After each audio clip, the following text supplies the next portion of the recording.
Bom dia. Pai seja conosco. Bom estarmos juntos mais uma vez.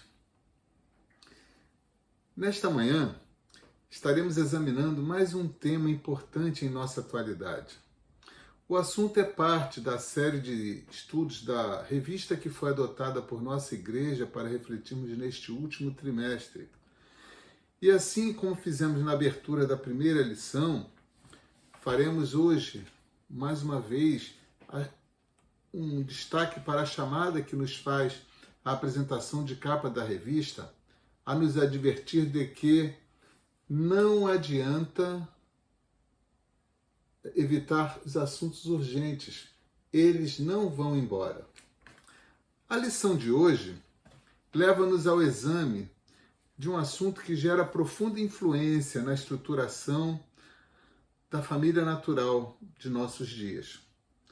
Particularmente para nós que desenvolvemos a conscientização de que somos membros do corpo de Cristo, precisamos considerar que este tema também repercute na vida orgânica da igreja. Então vamos refletir sobre o assunto da lição 12, que se apresenta com o título União Estável e Membresia. Antes, porém, oremos ao Senhor. Deus Santo, graças te damos, Senhor, pela oportunidade que o Senhor nos renova de estarmos, Senhor, nesta manhã, refletindo sobre um tema tão importante, Senhor, tão caro, Deus, para o teu reino, que é a família. Ah, Senhor, porque a família expressa o teu reino nestes dias. E nós te damos graças, Senhor, porque o Senhor nos dá a tua palavra para sejamos santificados na tua palavra. E uma vez santificados, Senhor, temos em nossos corações, ó Deus, a sua vontade, o seu padrão santo, ó Deus. E neste padrão santo que desejamos andar. Então, Pai, em nome de Jesus, instrua-nos, Senhor. Instrua-nos para que, Senhor, saibamos, Senhor, andarmos nas tuas veredas de justiça, por amor do seu nome, ó Pai. E aceita a nossa gratidão, em nome de Jesus. Amém. Muito bem. Para você que tem a revista em mãos, nós podemos notar que abaixo do título da lição, o autor já faz um breve comentário crítico. E começa assim: já começa chamando de estável, mas pode acabar amanhã. Ele está se referindo à união estável. E o texto de referência básica para a nossa reflexão se acha na carta de Paulo aos Coríntios, no capítulo 7, versos 10 a 17. E o texto está a nos dizer: aos casados ordeno, não eu, mas o Senhor, que a mulher não se separe do marido. Mas se ela se separar, que não se case de novo, ou que se reconcilie com seu marido, e que o marido não se divorcie da sua esposa. Aos outros, digo eu, não o Senhor, se algum irmão estiver casado com uma mulher não crente, e esta concorda em morar com ele, não se divorcie dela. E se uma mulher estiver casada com um homem não crente, e este concorda em viver com ela, que ela não se divorcie do marido. Porque o marido não crente é santificado no convívio da esposa, e a esposa não crente é santificada no convívio do marido crente. Se assim não fosse, os filhos de vocês seriam impuros, porém agora são santos. Mas se o não crente quiser separar-se, que se separe. Em tais casos, não fica sujeito à servidão nem o irmão nem a irmã. Deus chamou vocês para viverem em paz. Pois você, ó mulher, como sabe se salvará o seu marido?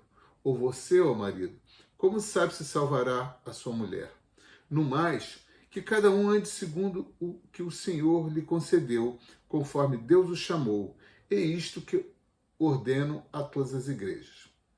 Para introduzirmos o estudo, já podemos destacar que o texto bíblico nos traz esclarecimentos sobre a estabilidade do casamento e o seu caráter indissolúvel pelos homens, a importância espiritual de perseverar na vida conjugal, as sérias restrições, repito, sobre a separação e o divórcio. Mas podemos ver também que não encontramos orientação bíblica sobre união entre homem e mulher fora do casamento. O texto introdutório da lição desperta-nos para a necessidade da Igreja enfrentar os graves efeitos da secularização, que impõem mudanças nos padrões e desafiam as bases bíblicas. No tema particular da união conjugal, é visível que cada vez mais se desprestigia a solenidade do casamento. Já tivemos a oportunidade de comentar que a cultura de nossos dias, especialmente no mundo ocidental, imprime um desvalor para o casamento, desdenha a cerimônia, passando a considerá-la como tradição social já superada e desnecessária. A transformação dos hábitos sociais influenciou o padrão do ordenamento de leis dos inúmeros povos, dentre os quais nós estamos incluídos, banalizando o caráter solene do casamento e desprezando a grandeza do vínculo indissolúvel e seu comprometimento espiritual. Mas o que toda esta concepção social encobre? Um dos fatores a menosprezar a solene cerimônia do vínculo conjugal, além da descrença nas promessas divinas que se realizam através da aliança pelo casamento, é também ocultar o distanciamento das famílias em seu relacionamento com Deus e uma infidelidade geral do povo em relação a Deus e seus princípios morais. Esse comportamento generalizado reflete em todos os ambientes de relacionamento e, mais especificamente, óbvio, na formação da família, onde encontramos um crescente desvalor, repetimos, com o pacto matrimonial. No contexto da lição, poderemos ver, na medida que formos avançando, o grau de dano para as famílias que se distanciam dos preceitos divinos, involuindo na perda de visão do elevado padrão de Deus. O desafio que essa perda de visão impõe para que a Igreja consiga preservar a sua unidade orgânica. Vamos, então, aos conceitos fundamentais que são propostos na lição. O primeiro conceito fundamental que veremos é sobre o casamento. No padrão divino, o pacto conjugal é solene e expressa, da parte de Deus, o valor de fidelidade que requer contribuição de compromisso para a consagração, não somente entre marido e mulher, mas especialmente entre o casal e Deus. O pacto solene e indissolúvel do casamento tipifica o caráter irrevogável da aliança, aliança de Deus, prometida ao seu povo, sendo a família constituída a partir do enlace matrimonial. E a família é uma célula do vínculo espiritual que contempla a todas as gerações e que faz congregar o povo de propriedade exclusiva de Deus.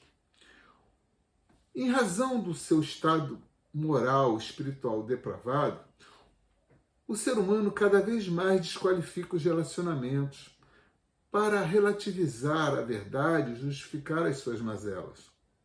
É nesse ambiente que a civilização encontra a moldura do vínculo extramatrimonial designado como união estável. Mas vamos à causa primeira que fez evoluir o conceito social da união estável equivalendo a casamento. O ponto de partida social, foi a relação concubinária, pela qual um homem ou mulher se associava a outra mulher ou outro homem, já sendo um deles casado, ou sendo ambos casados. Como se tratava de uma situação clandestina, sem qualquer legitimidade, porque desafeiçoada aos padrões cristãos, era um regime de convivência carente de qualquer amparo legal, pois não se admitia a extinção do casamento pelo divórcio. Então, no princípio, criaram um arremedo do desquite, e com o passar dos anos, vimos a instituição da separação legal, que viria a ser convertida no divórcio.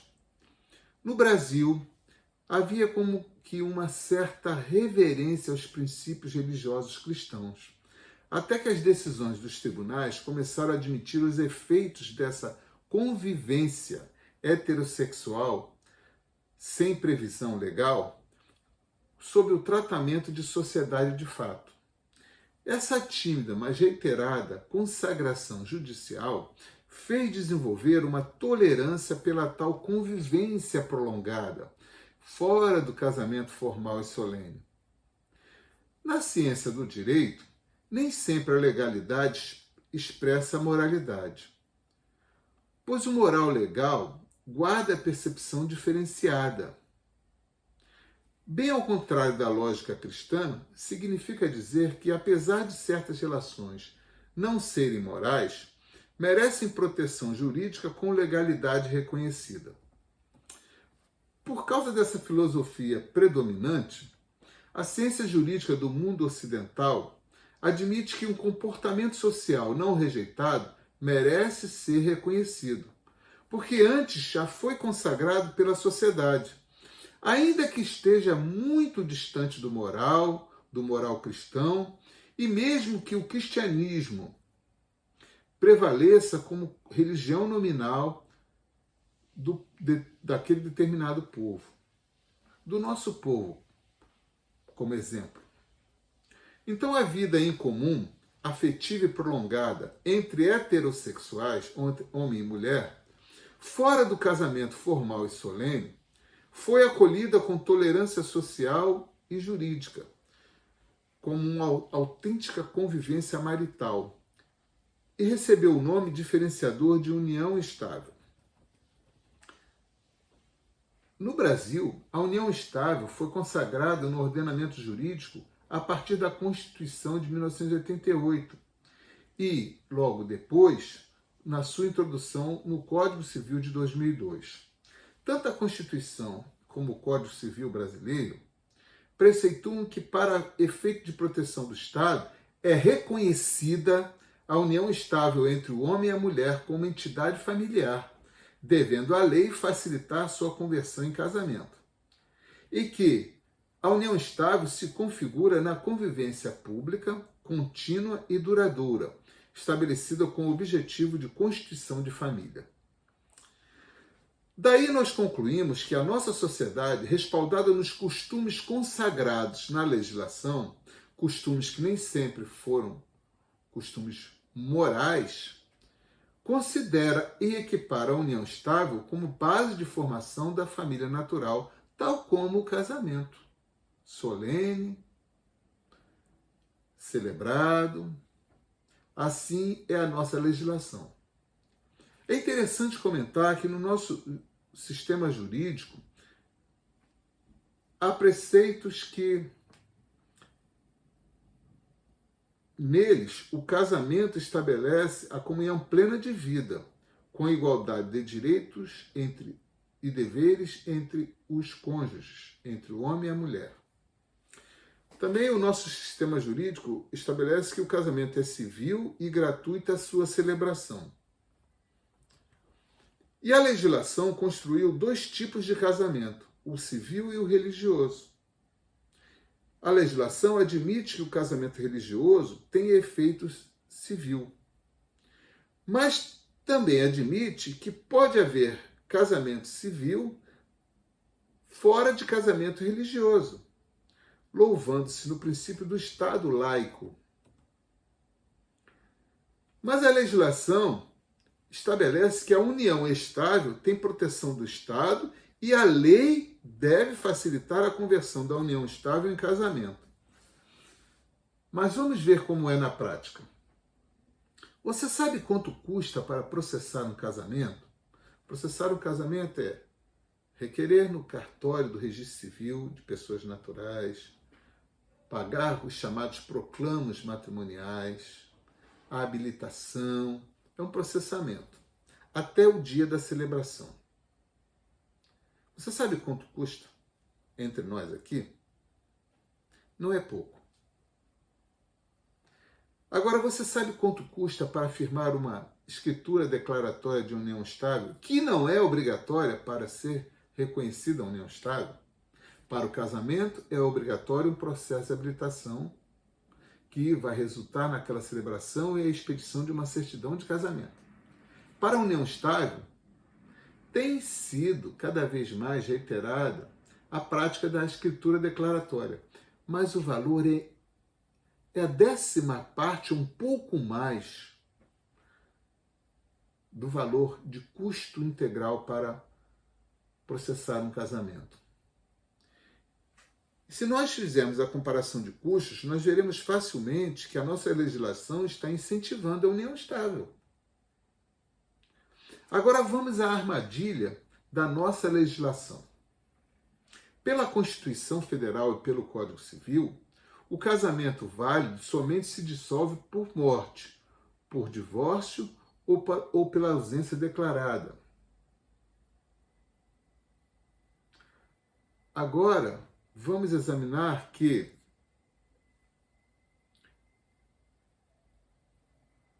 casamento só se extingue pelo divórcio.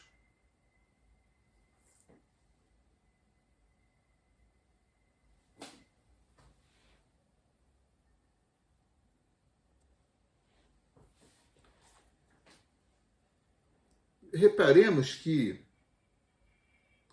separação não extingue casamento.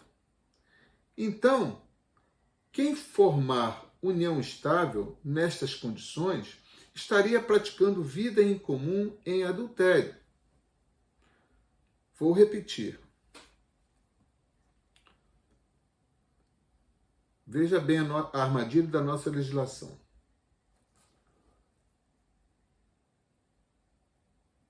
Pela Constituição e pelo Código Civil, o casamento válido só se dissolve por morte, por divórcio ou pela ausência declarada de um dos cônjuges. Pelo Código Civil, não podem casar quem ainda está casado. Não pode casar 2 vezes, senão seria bigamia.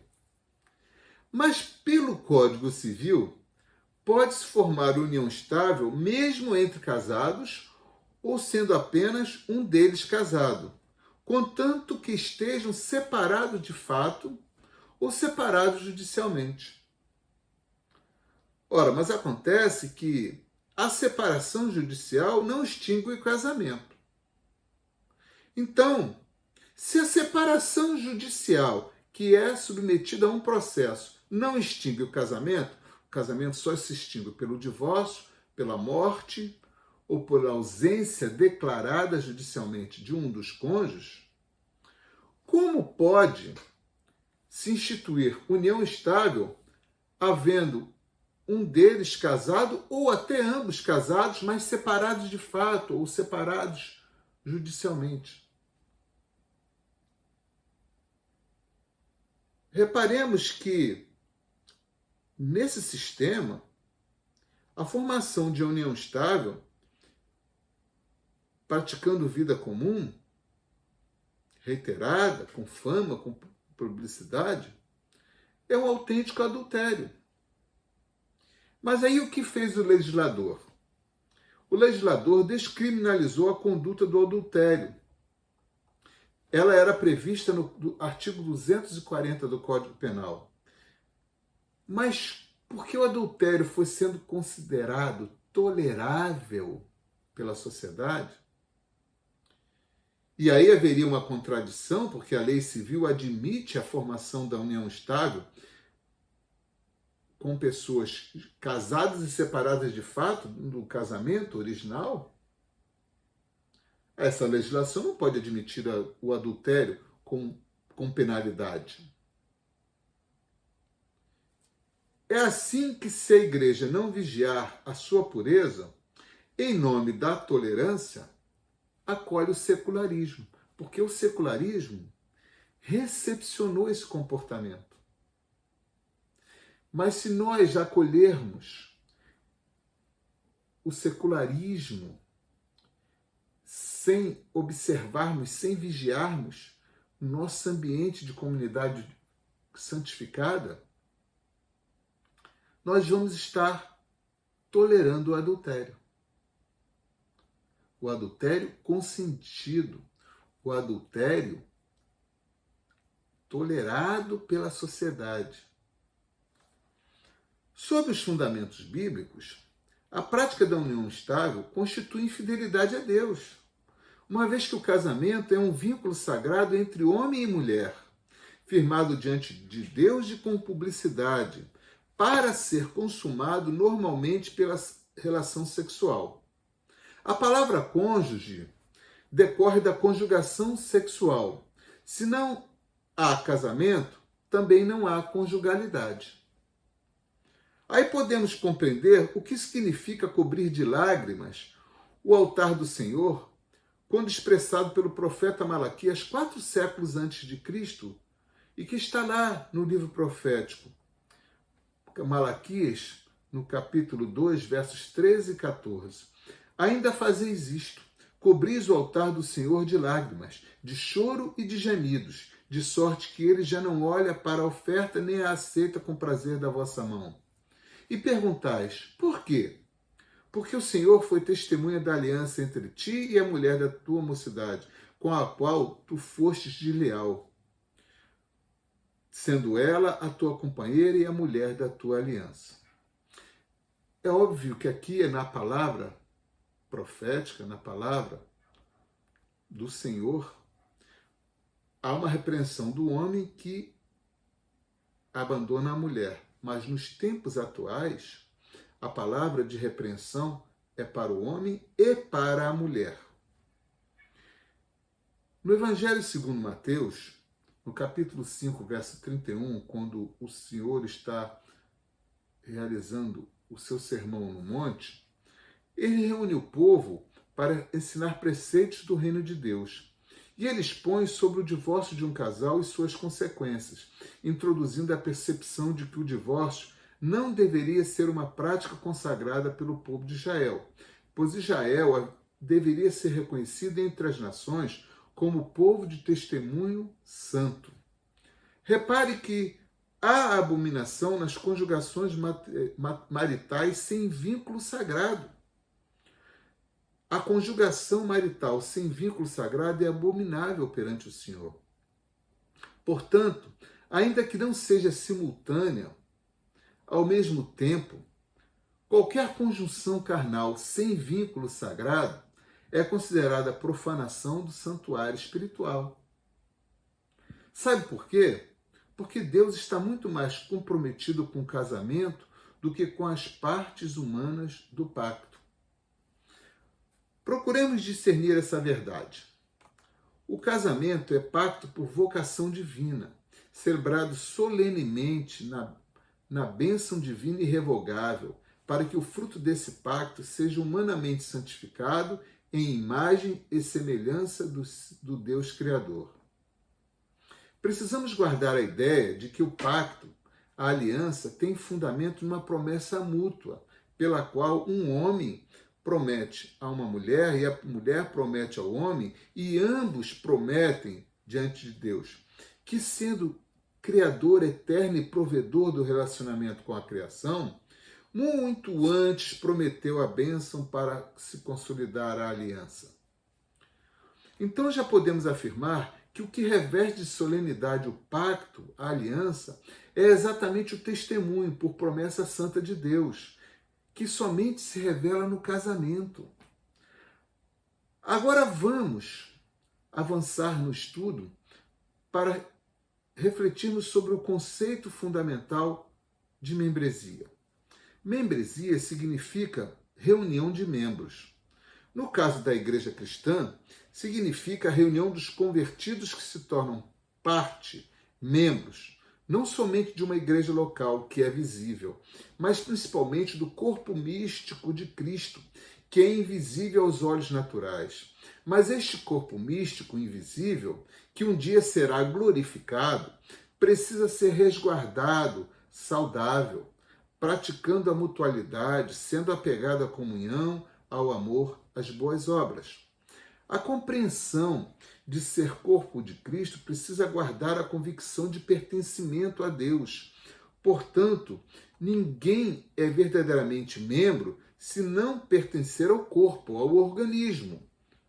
Isso significa que o membro é harmonizado com o corpo, o organismo vivo. Tanto quanto o casamento entre o homem e mulher, que é fundado em aliança divina inseparável, o relacionamento corpo de Cristo com o próprio Cristo, como cabeça, é inseparável. A igreja, como corpo místico, expressa ao mundo decaído a pureza e santidade daquele que é a cabeça, o Cristo que guia e guarda o corpo. Portanto, a relação de Cristo com o seu corpo é de uma aliança irrevogável e santa. Sendo assim, também não existe parte do corpo que seja removível, mas que por isso precisa ser santificado para se tornar irrepreensível e sem mácula, a fim de que, igualmente, seja digno de honra para celebrar as bodas com o Cordeiro.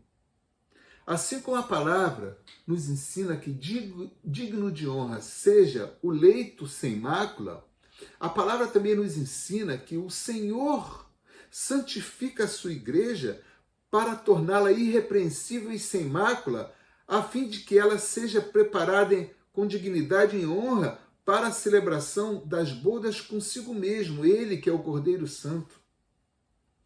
A compreensão destes fundamentos nos faz discernir que o que está fora dos preceitos santos de Deus não pertence ao seu reino santo. Daí que, se a união do homem com a mulher não está santificada com a bênção divina, não favorece o pertencimento ao corpo santo. Ninguém que realmente experimenta a novidade de vida em Cristo e se arrepende de seus pecados pelo agir sobrenatural do Espírito Santo pode continuar cultivando voluntariamente o pecado vivido e confessado, pois é abominação contra Deus.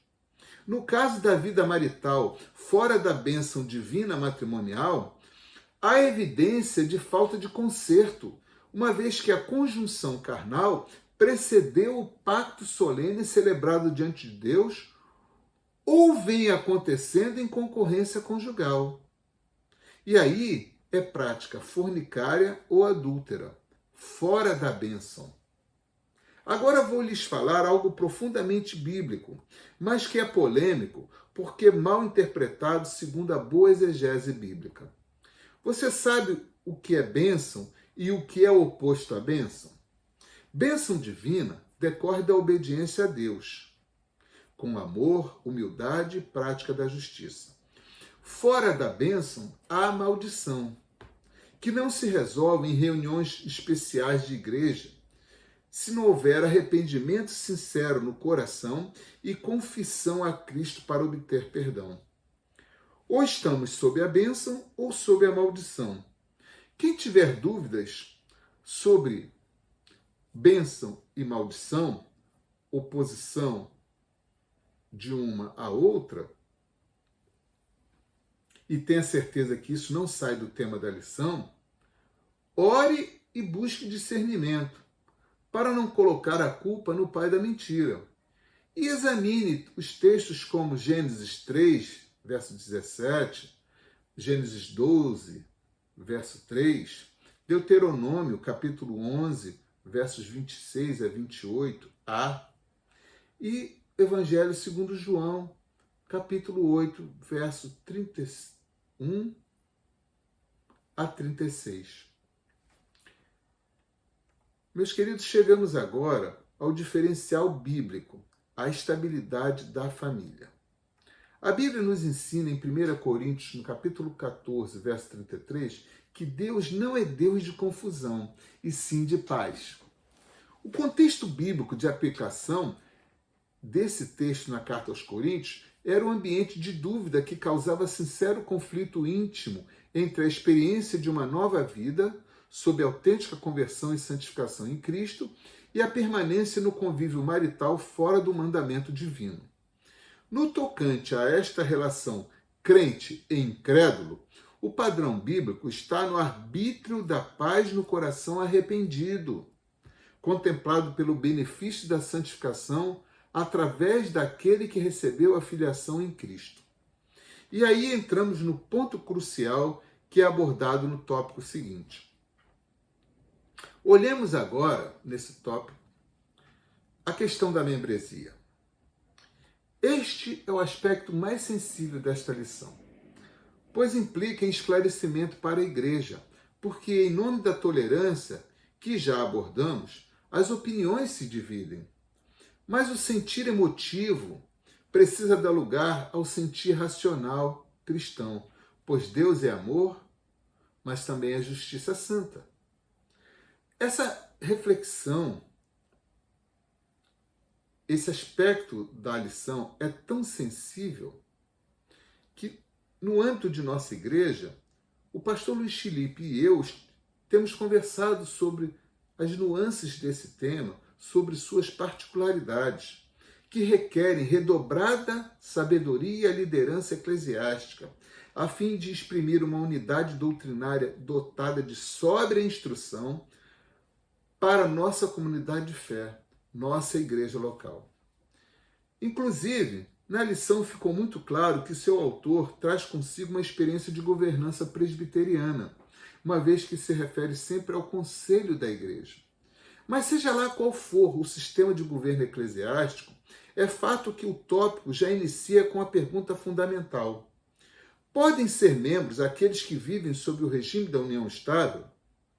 A resposta é complexa porque desdobra a pergunta.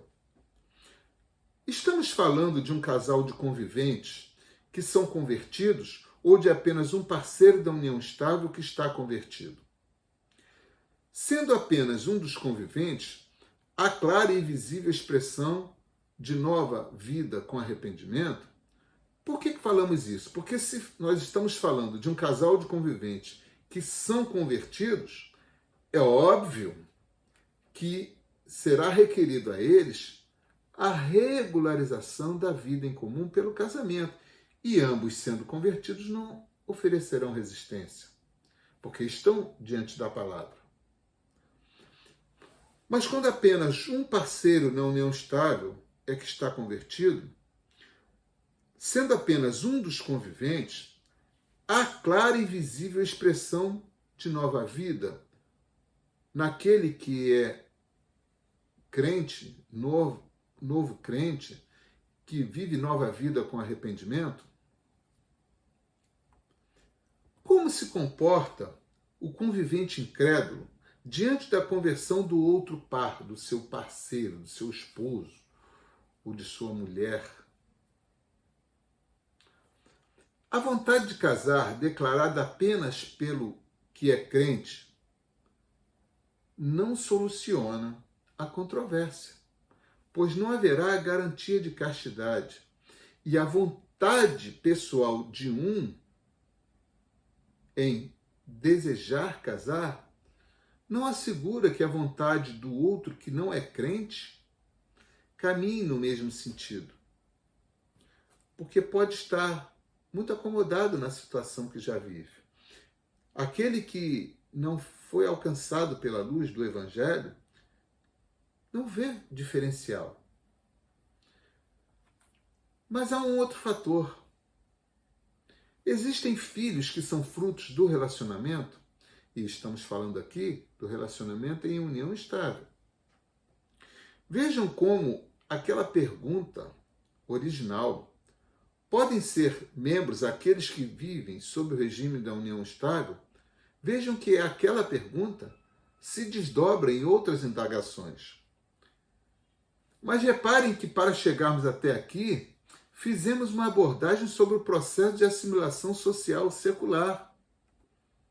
Muitas vozes podem se levantar argumentando que no princípio não existia lei e nem repartição pública cartorial, e todos os casais se uniam sem formalidade. Mas esta opinião é um engano, porque em qualquer grupo social, desde os primeiros povos e comunidades tribais, sempre houve alguém posto por autoridade sobre os demais. E era este maioral, este principal da comunidade, quem consentia e celebrava um enlace matrimonial com publicidade. Principalmente quando nós nos lembrarmos do período do patriarcado. Nós devemos observar que o casamento é celebrado em ato comunitário, público e afamado, que consagra o vínculo. Já a união estável resulta de vínculo furtivo e clandestino, depois que ela tem fama. Mas o princípio não é numa celebração em ato comunitário. O princípio do vínculo é furtivo e é clandestino. No casamento, o enlace público deve preceder a conjunção para legitimá-la. Estamos falando da conjunção carnal, sexual. Mas na união estável, a conjunção carnal é precedente para que somente os conviventes se aceitem reciprocamente sem testemunho público. O casamento de homem e mulher tem caráter divinizado com a bênção que consagra a solene aliança. A união estável é desprovida de bênção. O casamento decorre de vontade divina, em que o homem se associa a uma mulher para formarem uma só carne e cumprirem um mandato social da multiplicação e povoamento terreno. A união estável é um arranjo humano, não é uma vontade divina, não é uma instituição de Deus. Ela é um arranjo humano para reconhecer relações clandestinas.